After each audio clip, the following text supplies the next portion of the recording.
सबैको लागि सधैँको लागि। निर्माणको ज्यान ढलानको सान पाण्डा सिमेन्ट।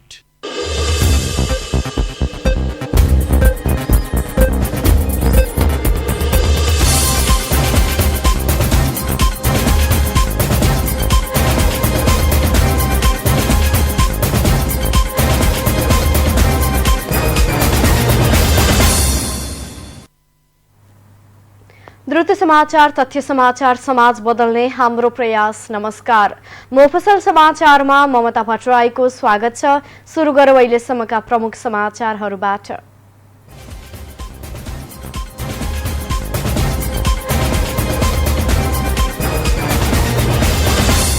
कुनै बेलाको चर्चित व्यापारिक नाका चतरा यति बेला सुनसान। सडक सञ्जाल विस्तारले चतरा गुमनाम, होटल व्यवसाय पनि चौपट। तेह्रथुमका बजारहरूमा म्याद गुज्रेका वस्तु बिक्री वितरणमा सुधार, नियमित अनुगमनको सकारात्मक प्रभाव, उपभोक्ता पनि सचेत बन्न आवश्यक। प्रतिनिधि र प्रदेशसभा सदस्य चुनावका लागि राजनैतिक दल दर्ता सुरु, आउँदो 31 गतेसम्म दल दर्ताको समय। र नेपालमा थप 553 जनामा कोरोना भाइरसको संक्रमण पुष्टि, 433 संक्रमित निको भए।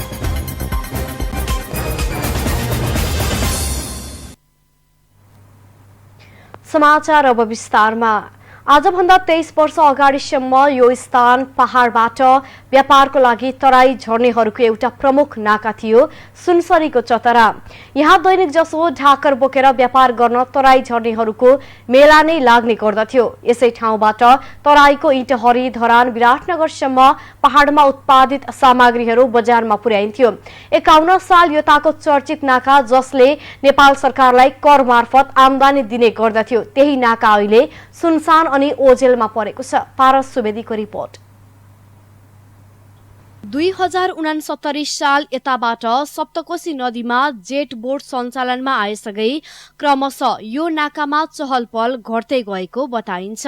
पहाडी जिल्लाबाट आउने व्यापारीहरू आफ्ना उत्पादित सामग्रीहरू जेट बोट मार्फत सामान आयात गर्न थाले भने साना व्यापारीहरू जेट बोटको महँगो शुल्क तिर्न नसकेर सवारी साधन मार्फत धरान हुँदै तराई झर्न थालेपछि यो नाका पूर्ण रूपमा ठप्प भएको हो।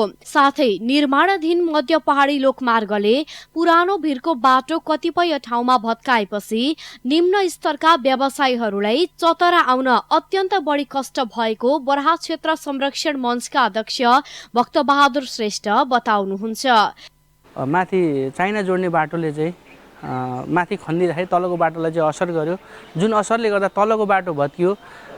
जो मान्छेहरू चाहिँ दैनिक पैदल यात्रा गरेर चाहिँ दैनिक आफ्नो गुजाराको लागि हिँड्दा थियो, त्यो बाटो रोकिँदाखेरि अहिले चाहिँ एकदम तल्लो लेभलका मान्छेहरूलाई दैनिक गुजारासम्म गर्न पनि गाह्रो छ। उहाँहरूलाई चाहिँ धेरै लामो बाटो हिँडेर चाहिँ 3-4 घन्टाको बाटो हिँडेर माथि डाँडा चढेर आउनु परेको छ।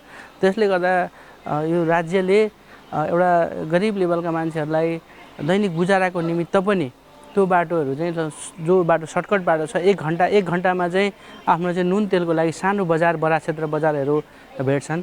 त्यो बाटो चाहिँ सम्बन्धित निकायहरू जस्तो कि अब यता साँगुरीगढी गाउँपालिका को वडा कार्यालय, 10को वडा कार्यालय, त्यसै गरी साँगुरीगढी गाउँपालिकाले, त्यसै गरी प्रदेश सरकारले पनि यो बाटोलाई चाहिँ हेर्नुपर्छ जस्तो मलाई लाग्छ। सुनसरीकै पुरानो चतरा बजारबाट खाद्यान्न सामग्रीहरू ढुवानी गरेर पहाडी जिल्ला पुर्याउने गरिन्थ्यो भने पहाडमा उत्पादित फापर, अल्लो, अलैँची, अदुवा, तरकारी र फलफूलहरू चतरा बजार ल्याइन्थ्यो। अहिले यी सबै कुरा सम्झनामा मात्र सीमित रहेको स्थानीय सप्तलिम्बुको अनुभव छ। यो बाटोको महत्त्व धेरै थियो नि, यात्रु एकदम भिड हिँड्ने, यात्रु बडा क्षेत्रबाट चतराबाट सामान धुवानी, भोजपुर, घोरेटार, हतुवागढी एरिया सबै कोल्टार सोल्टार सबैलाई भ्याउने यात्रु यति चल्थ्यो। जुन बिजुली बस्ने दोकानेहरूलाई पनि पेट पालो रोजीरोटी राम्रो हुन्थ्यो। अहिले त्यो बिचमा छैन, रोकिएको छ। कारण अब यात्रु हिँड्दैन यो बाटो, कतिपय अब तारैतिरबाट बाटो परे, जेट बोट चल्यो, त्यसले गर्दा पनि हो। यो त एकदम केन्द्रबिन्दु हो, चतरा चाहिँ हो मेन। अहिले चाहिँ कस्तो छ?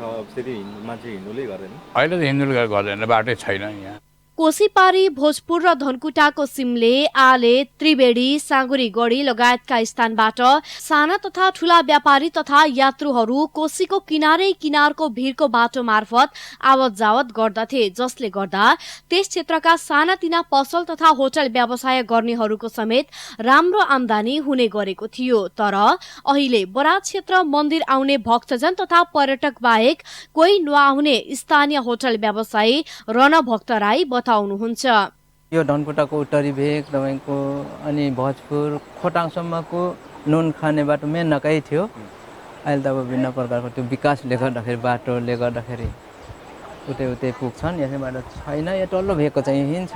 तर चाहिँ हामीलाई ठिकै छ, यो बुढा क्षेत्र भगवान हुनुहुन्छ, भगवानको आसपासमा बसेको हुनाले त्यस्तो बेखुसी पनि हुनु हुँदैन। पहिला जुन ढाकारमा मान्छे सामान ओसारिन्थ्यो बोकिन्थ्यो त्यतिखेर तपाईँको पैसै हुँदैन थियो ल। सिर्फ अब साठो चामल बोकेर बाटोमा भात पकाउँदै खाने यो चलन थियो भने अहिले त अब कहाँबाट आउँछन् मान्छे यो घुम्नुको लागि। पहिलाको र अहिलेको तुलना गर्दाखेरि उस्तै लाग्छ मलाई त। पहिला चाहिँ एउटा राम्रो नाका जस्तो मान्छे हिँड्ने, मान्छेसँग भेटघाट हुने, बोलचाल त्यति मात्रै फरक छ।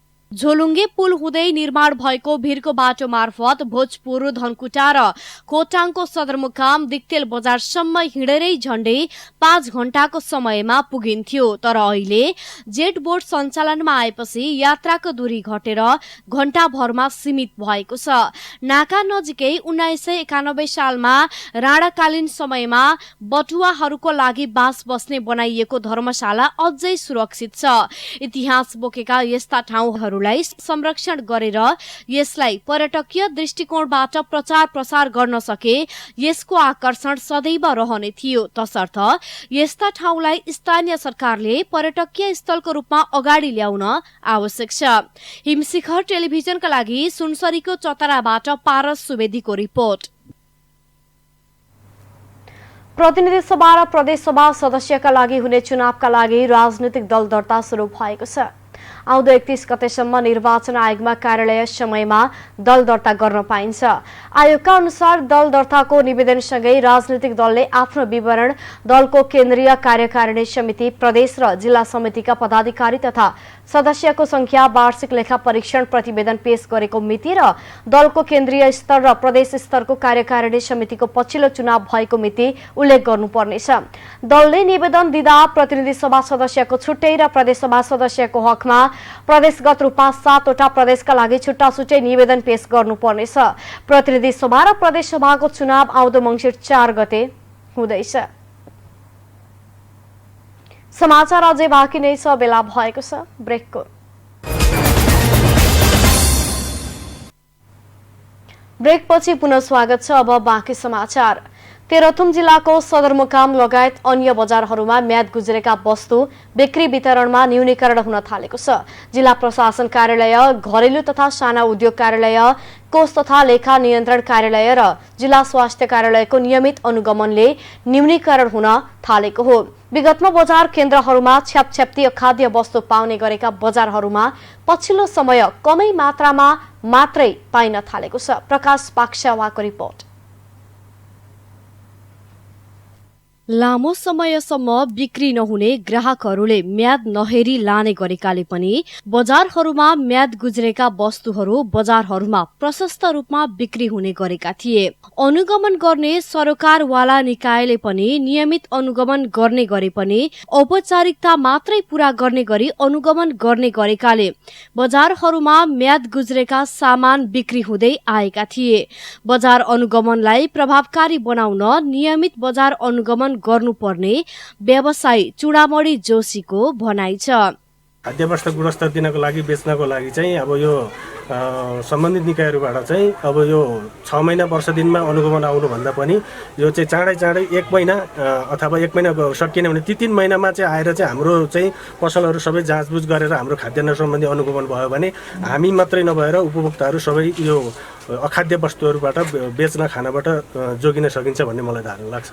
अनुगमन टोलीले व्यवसाय दर्ता, नवीकरण, बिक्रीका लागि लिएको इजाजत लगायत म्याद अवधि जस्ता अनुगमन गर्ने गरेको छ। बजार अनुगमन वार्षिक कार्यक्रम अनुसार गर्दै आएको र पछिल्लो समय तुलनात्मक रूपमा विगतका समयमा भन्दा न्यूनीकरण भएको घरेलु तथा साना उद्योग कार्यालय तेह्रथुमका प्रमुख कृष्ण प्रसाद पौडेलले जानकारी दिनु भएको छ। बजार अनुगमन गर्दा वाणिज्य फर्म दर्ता भएका र चाहिँ उद्योगमा दर्ता भएका चाहिँ सम्पूर्ण चाहिँ उद्योग र पसलहरूको अनुगमन गर्छौँ। यो हाम्रो वार्षिक कार्यक्रम अन्तर्गत पर्दछ र त्यसै अन्तर्गत हामीले चाहिँ जिल्ला प्रशासन कार्यालय र चाहिँ घरेलु तथा साना उद्योग कार्यालयले नियमित रूपमा बजार अनुगमन गरिरहेको छ। तुलनात्मक हिसाबले चाहिँ विगतमा हामीले जुन खालको चाहिँ अनुगमन गर्दाखेरि चाहिँ एक्सपायर सामानहरू धेरै पाउँथ्यौँ, त्यसको तुलनामा चाहिँ यसपटक हामीले चाहिँ धेरै कम पायौँ र पसल व्यवसायहरू सञ्चालन गर्नेहरू पनि सचेत रहनु भएको हामीले।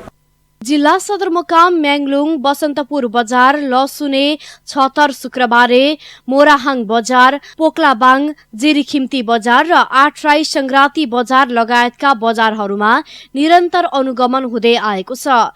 अघिल्लो अनुगमनमा पाइएको प्रतिवेदनको आधारमा पछिल्लो समय सुधार हुँदै गएको सहायक तेह्रथुमका प्रमुख जिल्ला अधिकारी विक्रम लिम्बुको भनाइ छ। अघिल्लो समयमा आउँदाखेरिको प्रतिवेदनलाई हेर्दाखेरि जुन प्रकारको यहाँनिर विकृतिहरू रहेको थियो, बजार तपाईँको व्यवसायमा जुन प्रकारको चाहिँ एउटा व्यवस्थित रूपमा भएको थिएन र अहिले आउँदाखेरि चाहिँ अघिल्लो अनुगमनको प्रभाव नै भन्नुपर्छ। उहाँहरूले धेरै कुराहरूमा तपाईँको व्यवस्थित रूपमा गर्नुभएको छ र म्याच गुज्रिएका सामानहरूले उहाँहरूले बेचबिखन गर्न चाहिँ छोड्नु भएको छ। त्यस्तै गरी अन्य व्यवसाय दर्ता लगायत साइनबोर्ड, त्यस्तै गरी चाहिँ मूल्य सूची लगायतका जतिपय व्यावसायिक चाहिँ मापदण्डका कुराहरू छन्, ती सबै कुराहरूलाई समग्रमा चाहिँ पालना गरेको।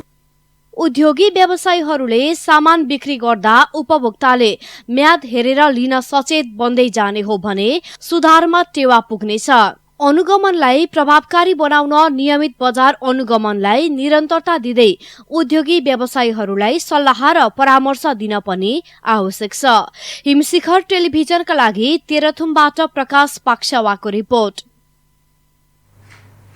मध्य प्रदेश सरकारले निर्वाचन अगावै प्रहरी प्रशासन प्रदेश सरकारलाई हस्तान्तरणका लागि माग गर्दै मध्य प्रदेशका प्रदेश प्रमुखलाई ज्ञापन पत्र बुझाएको छ। मध्य प्रदेशको गृह तथा सञ्चार मन्त्री भरत शाहको नेतृत्वमा गएको प्रदेश सरकारको टोलीले प्रदेश प्रमुख हरिशंकर मिश्रलाई ज्ञापन पत्र बुझाएको हो। प्रदेश सरकारलाई प्रहरी हस्तान्तरण गर्नुपर्ने माग सहित ज्ञापन पत्र बुझाउनका लागि मन्त्री शाह सहित मध्य प्रदेशका भौतिक पूर्वाधार विकास मन्त्री राम सरोज यादव, उद्योग वन तथा पर्यटन मन्त्री शत्रुघ्न महतो, भूमि व्यवस्था कृषि तथा सहकारी मन्त्री विजय यादव, खानेपानी तथा ऊर्जा मन्त्री ओम प्रकाश शर्माको समेत उपस्थित रहेको थियो। उहाँहरूका साथै प्रत्येक दलबाट प्रदेशसभा सदस्यहरू समेत ज्ञापन पत्र बुझाउनका लागि पुग्नु भएको थियो। 7 दिनभित्र प्रदेश सरकारलाई प्रहरी हस्तान्तरण गर्ने प्रक्रिया आरम्भ नगरिए शान्तिपूर्ण अहिंसात्मक आन्दोलन गर्ने गृह तथा सञ्चार मन्त्री भरत शाहले चेतावनी दिनु भएको छ। मिति 2079 साल 4 महिना 6 गते सम्माननीय प्रधानमन्त्री शेरबहादुर देउपाज्यूलाई समेत मध्य प्रदेश सरकारले यस सम्बन्धमा ज्ञापन पत्र बुझाइसकेको छ। तर यी सम्पूर्ण प्रयासका बावजुद प्रहरी समायोजन संघीय सरकारले कुनै तरहरुता नदेखाउँदा प्रहरी र प्रशासन बिना प्रदेश सरकारको अनुभूति हुन नसकेको बेहोरा साधारण अनुरोध छ। तसर्थ माननीय प्रदेश प्रमुख मार्फत सम्माननीय प्रधानमन्त्रीज्यूलाई पुनः ध्यान आकर्षण गराउन चाहन्छु कि आगामी निर्वाचन अगावै समायोजित प्रहरीलाई प्रदेश सरकार समक्ष हस्तान्तरण कार्य यथाशीघ्र 1 हप्ताभित्र गरियोस्। तोकिएको समय र सीमाभित्र प्रदेश प्रहरी समायोजन तथा हस्तान्तरण नभए शान्तिपूर्ण अहिंसात्मक विरोधका कार्यक्रमहरू सञ्चालन गर्न मध्य प्रदेश सरकार बाध्य हुनेछ।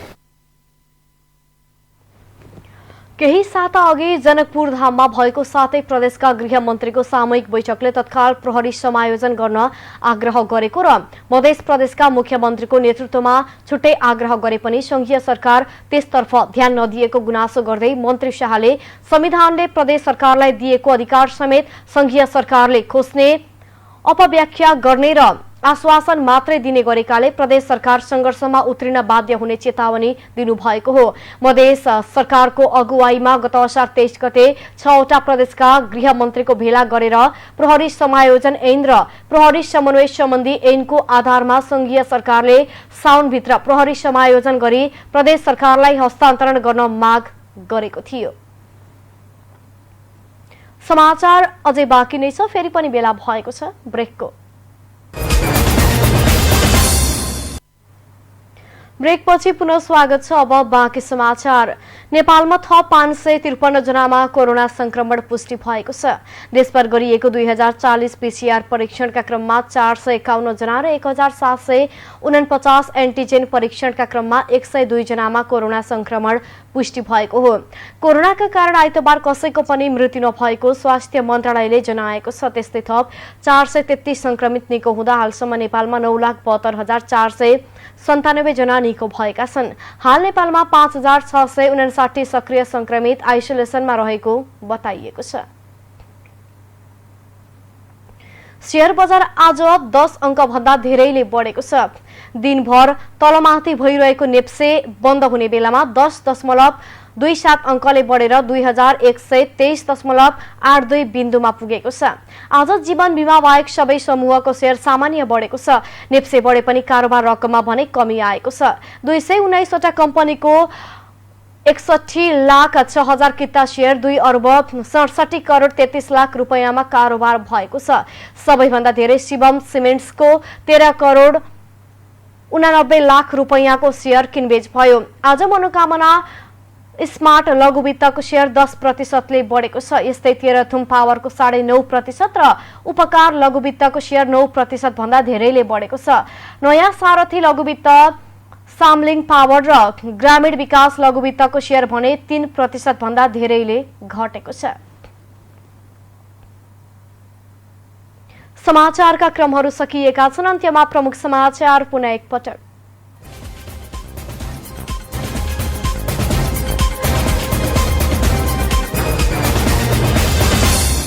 कुनै बेलाको चर्चित व्यापारिक नाका चतरा यति बेला सुनसान। सडक सञ्जाल विस्तारले चतरा गुमनाम, होटल व्यवसायी पनि चौपट। तेह्रथुमका बजारहरूमा म्याद गुज्रेका वस्तु बिक्री वितरणमा सुधार, नियमित अनुगमनको सकारात्मक प्रभाव, उपभोक्ता पनि सचेत बन्न आवश्यक। प्रतिनिधि र प्रदेशसभा सदस्य चुनावका लागि राजनैतिक दल दर्ता सुरु, आउँदो 31 गतेसम्म दल दर्ताको समय।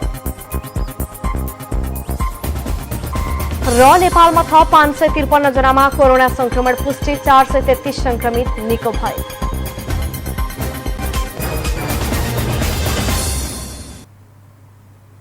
हवस् त, यसका साथै मोफसल समाचार अहिलेलाई सकियो। थप समाचार र कार्यक्रमका लागि हाम्रो वेबसाइट लगइन गर्नुहोला। शिक्षा, सूचना र मनोरञ्जनका लागि हेर्दै गर्नुहोला हिमशिखर टेलिभिजन। नमस्ते।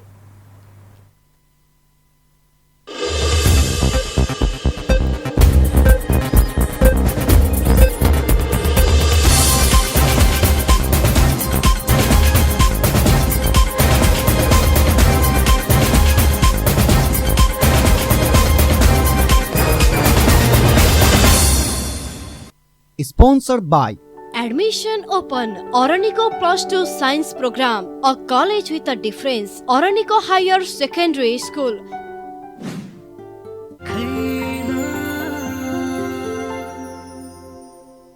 प्रिमियर स्टिल, सबैको लागि सधैँको लागि। निर्माणको ज्यान, ढलानको सान, पाण्डा सिमेन्ट।